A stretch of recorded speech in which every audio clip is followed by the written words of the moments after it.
धन्यवाद महेश्वरी। आज के मुख्य समाचारों में भारत की ताकत के आगे झुके पाकिस्तान और श्रीलंका। श्रीलंका के उत्तर पूर्वी तट पर स्थित त्रिंकोंपली बंदरगाह में होने वाले नौसैनिक अभ्यास को किया गया है रद्द। श्रीलंका से भारत ने जताई थी कड़ी आपत्ति। अमरीकी विदेश विभाग ने दी है चेतावनी, अमरीका में रहना है तो मानना होगा कानून। आव्रजन कानूनों को सख्ती से लागू कर रहा ट्रंप प्रशासन। उल्लंघन करने का प्रयास करने वाले छात्रों को निर्वासन सहित भुगतने होंगे अन्य परिणाम भी। श्रीमद् भागवत गीता और नाट्य शास्त्र की 74 पांडुलिपियां यूनेस्को के स्मृति कोष में दर्ज हुई हैं। शारदा लिपि में है यूनेस्को भेजी गई ये पांडुलिपियां।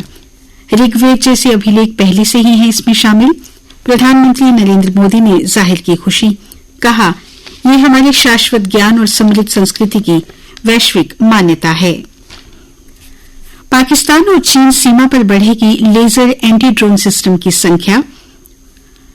भारत ने विकसित किया 30 किलोवाट क्षमता का ताकतवर एंटी ड्रोन सिस्टम जो विमान और क्रूज मिसाइलों को भी नष्ट कर सकेगा। जेईई मेन परीक्षा का परिणाम हुआ जारी। 25 छात्रों को मिला 100%। दिल्ली के दक्ष और हर्ष झा टॉप स्कोर हासिल करने वाले छात्रों में शामिल। उम्मीदवार परिणाम को आधिकारिक वेबसाइट gmain.nta.nic.in पर जाकर डाउनलोड कर सकते हैं। यूजीसी नेट के लिए 7 मई तक कर सकेंगे आवेदन। अन्य समाचार, स्कूल, कॉलेज और अन्य शिक्षण संस्थानों की बसों और वाहनों को अब सीसीटीवी, बिना कैमरे और पूरे दस्तावेजों के चलने की अनुमति नहीं दी जाएगी। सुरक्षा मानकों के उल्लंघन पर की जाएगी कार्रवाई। तूफान के कारण प्रभावित हुई ई बस सेवा फिर से बहाल हुई। वहीं जम्मू नगर निगम के आयुक्त देवांश यादव ने अधिकारियों और कर्मचारियों को हाई अलर्ट पर रहने के निर्देश दिए हैं। लोगों के लिए 2 विशेष हेल्पलाइन नंबर भी जारी किए गए हैं।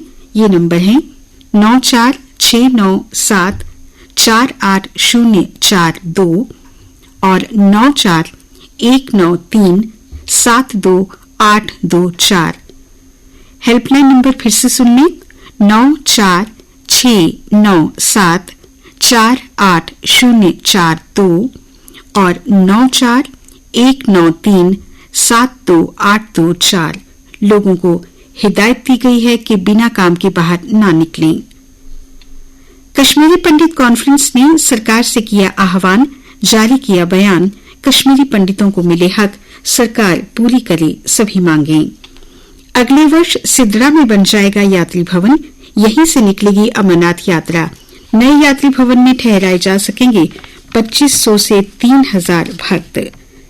घाटी में 38 साल बाद हुआ red carpet film premiere. Imran Hashmi की फिल्म ग्राउंड जीरो का बीएसएफ और पुलिस बलों के लिए किया गया विशेष आयोजन। खेल समाचार, मलेशिया में चल रही विश्व स्क्वॉश प्रतियोगिता के क्वालीफाइंग टूर्नामेंट में भारतीय खिलाड़ी वीर चोटरानी और अनहत सिंह पहुंचे सेमीफाइनल में। मलेशिया और जापान के खिलाड़ियों को हराया। भारतीय गोल्फ खिलाड़ी तपेंद्र घई ने कैलिन्स ओपन गोल्फ टूर्नामेंट का जीता खिताब। सऊदी अरब के दम्माम में आयोजित एशियाई अंडर 18 एथलेटिक्स चैंपियनशिप में भारतीय धाविका आरती ने 200 मीटर स्पर्धा में जीता कांस्य पदक। इधर आईपीएल में कल पंजाब किंग्स ने रॉयल चैलेंजर्स बेंगलुरु को 5 विकेट से हरा दिया। आज दिल्ली कैपिटल्स और गुजरात टाइटंस के बीच और राजस्थान रॉयल्स और लखनऊ सुपर जायंट्स के बीच होगा मुकाबला। 10-10 अंकों के साथ दिल्ली और पंजाब शीर्ष पर हैं। मौसम विज्ञान केंद्र श्रीनगर के अनुसार प्रदेश में पहाड़ों पर हिमपात के आसार हैं। 21 अप्रैल तक भारी बारिश, आंधी और तेज हवाओं की चेतावनी दी गई है। तापमान, जम्मू संभाग का कल का अधिकतम तापमान रहा 36.7 डिग्री सेल्सियस, न्यूनतम 22 डिग्री सेल्सियस था। आज सूर्यास्त 7:05 पर, सूर्योदय कल सुबह 5:57 पर होगा।